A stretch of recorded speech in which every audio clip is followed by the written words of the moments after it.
Юу яцхан guys, ибэн жоох ингээд амар хөлөрсөн байгаа та хүн харж иж болно. Тэгэхээр Японд амар халуун болж байна. Бараг 40 хүрж байгаа байх. За тэр жоох уу бичлэг рүүгээ орцгоё. Өнөөдөр та бүхэнд ярьж өгөх жүжигчний талаар гэх юм бол Том Круз гэдэг жүжигчний талаар ярьж өгөх болно. Энэ бол яалтчгүй Холливуудын амьд домог байгаа. За бүгдээрээ энэ жүжигчний талаар ярихын өмнө юу их мэдж байгаа ш тэ? ИБ-га дэмжиж лайка дараад subscribe хийгээд өгөөрэй. Okay, let's go. За Том Крузийн амьдралын талаар ярих юм бол анх сургуульд байхдаа 14 удаа сургуулаа сольсон байгаа. Ерөнхийдөө 12 жил үргэлжилсэн. За тэгээд аавынхын тухай ярьж өгөх юм бол аав нь цахилгааны нэг мэрэгжилтэйс яг инженер бол биш. Тэгээд ерөнхийдөө яг 4 хүүхэдтэй Том Крузыг оруулаад 4 хүүхэдтэй нэлээд ядуу амьдралтай. Аавынх нь тэр цахилгааныхын ажил нь ерөнхийдөө яг орлого нь хүрэлцдэггүй амьдралд нь нэлээд тарчиг амьдралтай. За тэрнээс болж амьдрал нь бол хэцүү байгаагүй. Юунаас болж хэцүү байсан бэхээр ааваас нь болж хэцүү байсан. Аавынхны хувьд гэх юм бол харахад нэг нүдний шилтэй тэгээд нэлээд даруухан байрын харагддаг мөртлөө нөө амьдрал нь айгүй тарчаг тэгээ орлого нь хүрэхгүй байдлаас болоод тэгээ ажлын тэр стресс травмагаасаа болоод хүүхдүүдтэй тэрийг гаргадаг байсан. Жохон уур нь хүрээл ажил маяглаасаа стресс жоожрөнгүүтээ шууд хүүхдүүдэд зодоод эхэлдэг байсан. Хүүхдүүд нь мэдээж зэрэг аавда байнга зодуулсаар байгаад бүр нөө травматай болно шүү дээ. Яалтчгүй тийм нэг тийм согогтой гажигтай болно. Тэгээ тэрнээсээ бол Том Крузийн амьдрал маш хэцүү өрнөсөн. Баг сургуульд байхдаа ингээд үсэг ингээд зөв дуудаж чаддаггүй, ялгаж малгаж уусч чаддаггүй тийм бүр ийм сонин травматай байсан. Тэгээ тэрнээсээ бол яг 10 жилийнхаа адилхан хүүхдүүдтэй дээрлэхүүлдэг, байнгын дээрлэхүүлээсээ дээрээс нь нөө дуу хоолойгоо өнгөөсөө олж дээрлэхүүлдэг. Энэ маш хэцүү амьдралыг өссөн. Тэгэл аав нь ерөнхийдөө өөдөөс нь юм хэлэх ч юм уу, зүгээр юм хэлээгүй зүгээр сууж байхад нь хүчрээ шууд цохиж аваад зодож аваад тэр маш хэцүү амьдралыг туулж өснөөсөө болоод маш их нүүлт суулт байсан. Тэгээд ээж нь яг 12 нас хүрдэг жил нь ааваас нь аль бие осоор салсан байгаа. Тэгээд бид зэрэг жоохон дөнгөж 12 настай хүүхдэд аав ээж хоёрын саллаа гэдэг бол маш хүнд мэдээ тийм үү. Тэрнээсээ болоод бас нэлээд травмад орсон. Тэгээд тэр травмагаа юу гэх юм давж туулахын тулд юу хийсэн бэ гэхээр нэгэн шашинд орсон байгаа. Энэ болохоор католик шашинд орсон. Тэгээ католикийн шашинд оронгуудаа ээжтэй шууд юу гэж хэлсэн бэ гэхээр би католикийн сүмийн тэм сургуульд явмаар байна гэж хэлээд аль бие осоор тэм католикийн сүмийн сургууль руу шилжиж орсон. Тэгээ шилжиж ороод амжилттай сураад ирээдүйд пастор болно гэсэн зорилготой орсон ч гэсэн эхний 1 жилийн дотор сургууль гарсан байна. За гарсан шалтгаан айгүй сонирхолтой. Яасан бэ гэдгсэн чинь пасторын гэрт байсан арх тэгээд пиамяав тэгээд дээрэс нь коньяк, виски амир хадгалдаг юм л да нөгөөтг нь. Тэгсэн чинь тэрний мэдэнгүүтээ нэг найзтайгаа цуг сурдаг байсан нэг найзтайгаа тэрийг хулгаалж арх уух гад. Тэгээ оронгуудаа гэрээс нь нэг нь гэрийнх нь гадаа яг нэг хаалганы үүдэн заяа манаа зогсож байгаа. Нөгөөдг нь болохоор гэрч дөрөөсөн дээр архийг хулгаалаад шидэг төлөвлөгөөтэй заяа. Тэгээ жоох хүмүүс болохоор ямар тэнэг үйлчилж байгааз. Тэгээ шилтэй архийг шидэд замдаа баг 7-8 нь хагарчж байгаа байхгүй. Тэгээд тэгсэн чинь Том Круз арай гэж нэг ганц 2 пиав барьж аваа, шилтэй пиав барьж авч үлдээд данч харамсалтай тэр үед яг тэр үений хийж байгаа үйлдэлийг тэр нөгөө нэг сүмийнх нь пастор нь хараа зогсож байсан. Тэгээд мэдээж тэр хоёрыг хийж байгаа үйлдэл нь угаасаа тэгэл маш буруу үйлдэл байсан учраас шууд тэр сургуулиас хөөсөн байгаа. Тэгээ мань хүн сургуулигүй болонгуудаа шууд жирийн ахлах сургууль руу шилжиж ороод тэндээ сурахаар болсон. Тэгээ дараагийн мөрөөдөл нь юу болсон бэ гэхээр би ер нь спортын тамирчин болно. Muchas gracias afición. Este para vosotros. гэж хичээгээд тэгээд Америк хөлбөмбөг, хоккей тэгээ дээрэс нь бүх буюу чөлөөт бүхөр хичээлж исэн. Тэгээ мэдээж яг спортын төрлөөр гэсэн маш хичээж учраас нэлээд амжилттай яваад тухайн баг магдаа ч юм уу тухайн спорт төрөнд амжилт гаргаад эхэлж байсан үед азуугаар хөлөө гэмтээгээд тэрнээс Are you serious right now, bro? Тэгээд тэрнээс олж хэсэг завцарлага аваад спорт өрөхөдөө болсон. За тэгээд тэгж явж байгаад мань хүн яг ахлах сургуулийнхаа үед яасан бэ гэхээр санамсаргүй байдлаар нэг жүжигийн клубд орохоор болсон. За жүжигийн клубд орсон чинь ороод ерөнхийдөө жүжиглж үзээд би гайгүй жүжиглчээр юм биш үү гэж дотроо өөрийгөө бодоод тэгээ нэг жүжиг тоглохоор болсон олон хүмүүсийн өмнө тайзан дээр энэ нь болохоор Guys and Dolls гэдэг нэртэй жүжигийг тоглосон чинь тоглож дууссаны дараа бүгд амар их тэнд үдчихсэн эцэг эхчүүд хүүхдүүд хүмүүс амар их алга ташсан. Үнэн гайхамшигтай болж чадсан тэр жүжиг. Тэгээд мань хүний хувьд жүжигчин болох мөрөөдөл нь тэр үеэс төрсэн байна. За тэгээд жүжигчин болохоор бүр зогсолтгүй шийдээд шууд ахлах сургуулаа төгсөнгүүтээ Нью-Йорк руу ерөнхийдөө Холливуд руу явсан байгаа. Нью-Йорк руу яваад тэгээд дараа нь Холливуд руу жүжигчин болох мөрөөдлөө тэгээд явсан байгаа. Тэгээд харамсалтай гэх юм уу? шууд очиод жүжигчин болж чадаагүй. Эхний 1 жилийн хугацаанд тасралтгүй одоо хэдэн ч удаа тэр аудишн буюу бүр жүжигчдийн сонгон шалгуулалтанд тэр киноны сонгон шалгуулалтанд орсон бүүм үзээ. Маш олон удаа орсон. Бүгд нь огт тэмцээгүй. Тэгээ тэр хугацаанд юу ийдсэн бэхээр зөөгч хийжсэн, ачигч хийжсэн. Тэгээ ямар нэгэн бараа мараа зөөгч хийжсэн. Тэгээ дээрэс нь одоо юу гэдгийг борлуулах тийм одоо уцаар залгаж одоо борлуулалтын ажил хүртэл хийж үзээгүй тийм цагийн ажил байгаагүй. Маш хүнд хэцүү ажлуудыг хийж байсан. Тэгээ азар жилийн дараа гэрлэгээ гарч эхэлсэн. Тэгээ 1981 онд анхны кинонд тоглосон байгаа. Энэ болохоор туслах дүр Endless Love гэдэг кинонд туслах дүр бүтээсэн. Тэгээ энэ туслах дүрээр бас яг хуу нэлээд жоохон найруулагч хүмүүсийн анхаарлыг татаад тэгээ 1983 онд Risky Business гэдэг нэртэй нэг ахлах сургуулийн одоо хүүхдүүдийн хайр дурлал амьдралыг харуулсан кинонд анхны гол дүрийг бүтээсэн. За энэ кинонд болохоор ерөнхийдөө баян 10 жилийн хүүхдүүдийн тийм хайр дурлалын харилцаа гардаг. За тэгээ энэ киноны нэг гайхалтай хэсэг байдаг. Энэ болохоор одоо хүртэл одоо нэг жоохон тийм брэнд болсон гэх юм уу те тренд болсон хэсэг. За энэ хэсэг дээр болохоор юу гардаг вэ гэхээр ахлах сургуулийн дүр тоглосон тэр Том Круз маань ийм чи одоо зүгээр нэг сорочгийн цамц өмсөд тэгээ сорочгийн цамцаа доор ямар ч юм өмсөв зөв бандахтайгаа тэгээ ингээд нэг бүжгэлж байгаа юм хэсэг байдаг байхгүй юу. Тэр хэсэг нь нэлээд одоо тренд болсон тухайн үед одоо бүүм хийсэн баггүй. За тэгээд энэ киногоор бас нэлээд гайгүй алдартай болж явж байгаад энэний дараа өөрийнх нь амьдралыг өөрчилсөн кино тоглосон. Энэ болохоор Top Gun байгаа. Top Gun-ыг баг мэдхгүй хүмүүс айгүй цөөхөн байх. Яг хөө гэхдээ сүүлийн Gen Generation ч юм уу те хүүхдүүд бол сайн мэдгүй байх. Top Gun гэдэг нэг одоо усан онгоцны те нэг нисдэг тэрэг унаал те явдаг тийм нэг онгоц унаал явдаг гайхалтай кино байгаа. За та бүхэн бас үзээгүй бол үзээрэй. 1983 80 Top Gun зүйд донд гарсан байв. За энэ яг тэрийг оруулсан заяа. Тэгээ Top Gun тоглоод Top Gun гарсныхаа дараа 23 дахин орлогод авсан байгаа. Одоо тухайн одоо хийсэн ашиг орлогоо 23 дахин нугуулж олсон. За тэгээд нийт олсон ашиг орлого болохоор $350 сая ашиг орлого орлоо. Nice. Үнэхээр гайхамшигтай. Тухайн үед одоо Америк байтугай бүр дэлхийд номер 1-т явж исэн кино. Тэгээ энэ киногоор дамжуулж бас зүгээр нэг ашиг орлого олоогүй. Энэ үед одоо Том Крузийн тэр дүр нь болохоор жоохон тийм хитрхи өөртөө итгэлтэй бардам тийм нисгэх залуугийн дүрийг бүтээсэн. Усан онгоцны одоо цэрэг дээрээс нисгэгч. Тэгээд усан онгоцны цэрэг гинэ. Уучлаарай манайхаа. Тэнгисийн цэрэг шүү заяа. За манайхаа одоо наваг бас нэг буруу ажиллаа гэл нэг бөө юм шөмжлөх байхаа. За тэр жоохоо. За тэгээ энэ кинон дээр болохоор Kawasaki-гийн одоо байк буюу одоо мотоцикл тэгээ дээрэс нь Ray-Ban-ы тийм нэг одоо шил өгдөн штэ тий шил нэлээ од болсон байгаа. Тэгээ энэс дамжуулаад тэр Kawasaki-гийн одоо мотоцикл тэгээ Ray-Ban-ы шил хоёр бүр амар их зарагдсан гэдгийм бэлээ. Тэгээ Том Крузийн тухайн үеийн тэр нэг яг байк унж байгаа тэр хэсэг тий тэр царайлаг дүрх мөрхөн хүүхнүүдийн сэтгэлийг бол яалтчгүй татсан байгаа. За тэгээд тэр ч үүднээсээ гэх юм уу энэ киноны дараа бас нэлээд олон кино тоглосон. За энэ болохоор 1988 онд Rain Man, тэрний дараа болохоор 1989 он Born on the Port of July гэдэг нэртэй кино. Тэгээд тэрний дараа 1992 онд A Few Good Men. Энэ гурван киногоорч нэлээд бас ерөнхийдөө ашиг болоод бас нэлээд хүмүүсийн олон танигдах нөхцөл байдал нь бүрдсэн гэж хэлж болно. За тэрний дараа болохоор Minnie Rogers гэдэг нэртэй нэг эмэгтэйтэй уулзах танилцах болсон байгаа. Энэ жүд бас жүжигч эмэгтэй. Энэ эмэгтэйтэй бол нэг партийн дээр танилцаад тэгээд дөнгөж хараад шууд одоо анхны харцаар дуурлана гэдэг чинь анхны харцаар дуурлаад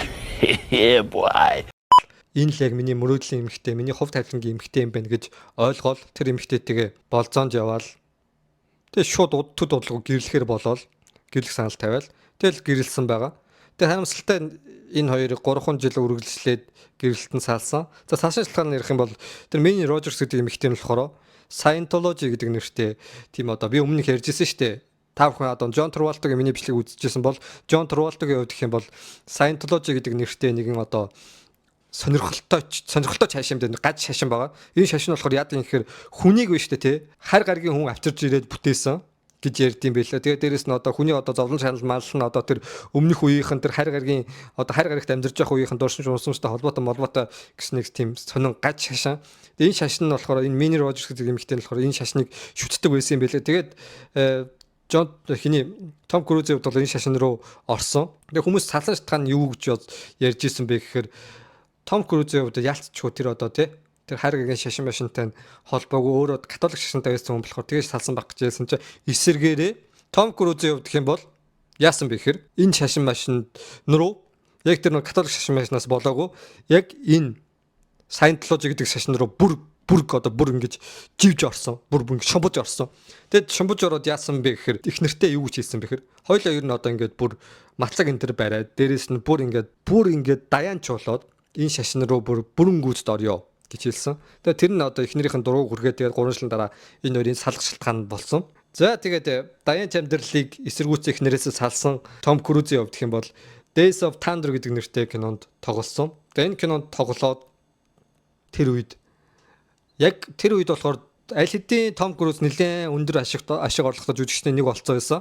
Энэ киноны эмэгтэй жүжигчний сонгон шалгаруулж авч байх үед Том Круз өөрөө сонгон шалгаруулалтанд шүүгчээр суудсан. Тэгтэл нэгэн өсгийтэй гутал дуурайд шаргал арьстай маш царайлаг нэг өндөр туранхай бүсгүй орж ирсэн. За энэ бүсгүйн нэр бол Австрали гаралтай Никол Кидман байгаа. За Никол Кидманыг шууд бас анхны харьцаар манай хүн дуруулсан.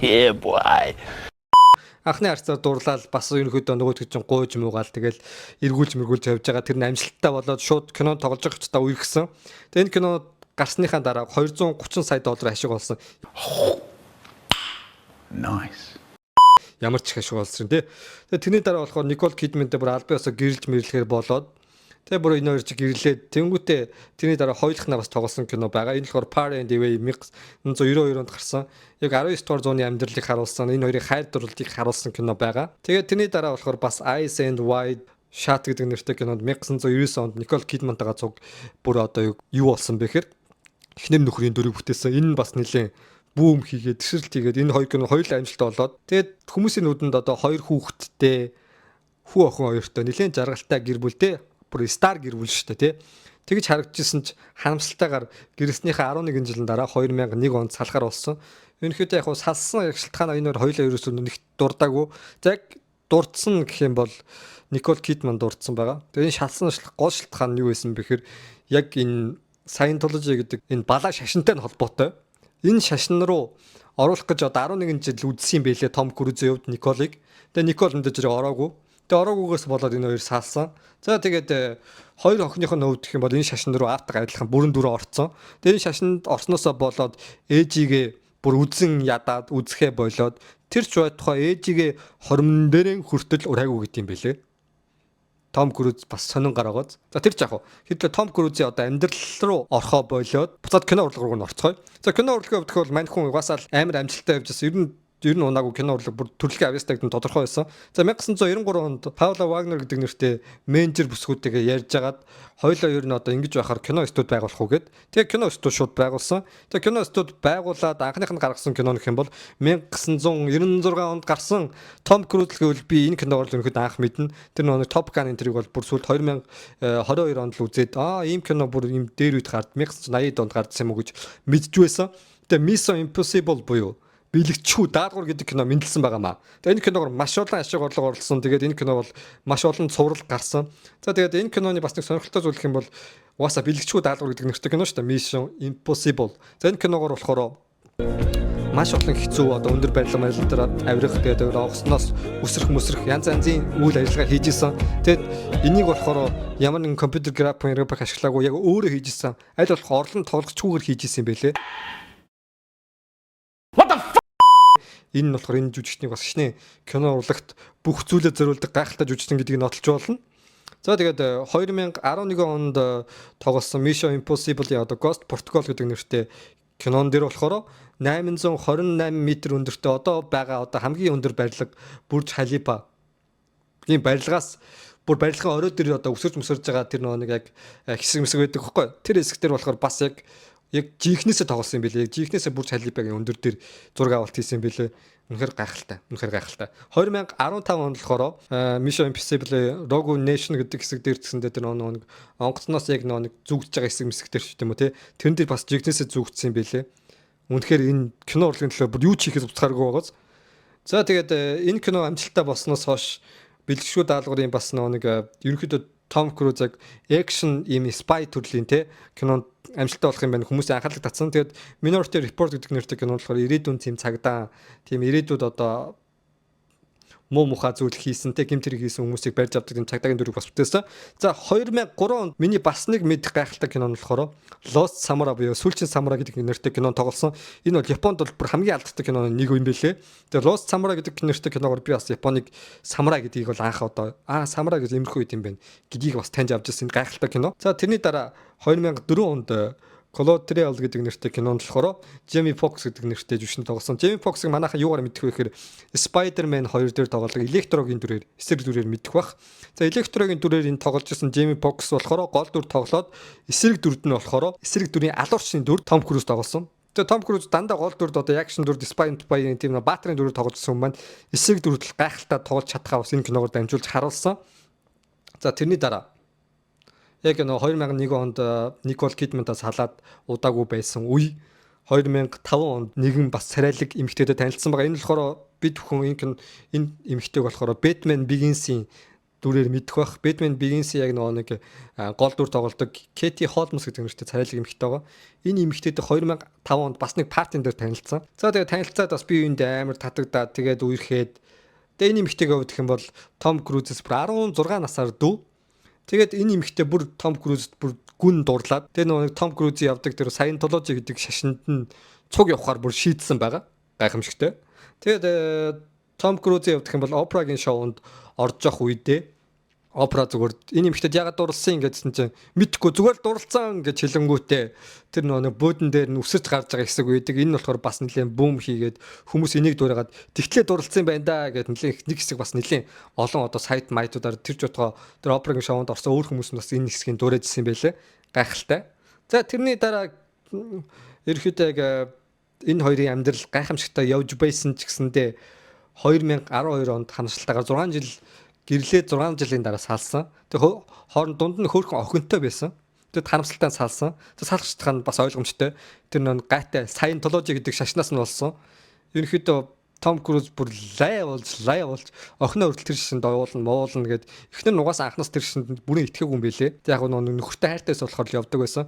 Тэг нөхрийнхөө гадна тэр шашнаас нь хол гадуур нөө нэг яг спай буюу тагнуулчийн дүрээр гардаг нөхрийнхөө хажууд бүр нэг компьютер ашиглангууд нууцаар компьютер ашиглангууд шууд хаяад нууцаар одоо тий бүр ингээ цагдаа магдартай холбогдоод өмөөлөгч аваад салах үйл ажиллагаагаа бүр бүрэн гүйцэд ингээд бэлтгэжсэн юм байлээ. Тэгж жагаад албан ёсоор 2012 онд салсан харамсалтай. За тэгээд дүүлэн энэ хоёрын ингээ салт болоод Том Крузийн хувьд гэх юм бол энэ салтын дараа гэх юм бол тэр эхнэр нь болохоор бүр ингээ сонирхолтой бүр ингээ гэрээ байгуулсан байгаа.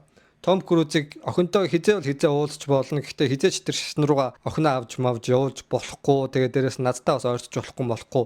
Тэгээд энэ одоо хэдэн 5 жилийн дараа надтай 5 жилийн надтай одоо ойрч болохгүй гэсэн сонирхол гэрээ байгуулсан байлээ. Тэгээд Том Крузийн хувьд гэх юм бол хамгийн сонирхолтой нь охинтойгоо одоо хүртэл ерөөсөө уулзаагүй юм байлээ. Тэгээд нэг телевиз та ягаа одоо гэрэл салсан цэнд охинтой уулзах боломжтой байхад яа охинтойгоо уулзахгүй байгаа гэж асуусан чинь би охиноо одоо хүртэл хайрлаж байгаа гэж хариулсан юм байлээ. Бас жоохон мэгтэй байгааз нөхөр жоохон их гайхалтай жүжигчин чинь жоохон толгой нь яаж ажиллаад байгаа юм те тэр хачин шашнаасаа болоод жоохон толгой нь тэнэг болсон юм уу мэдэхгүй цаа.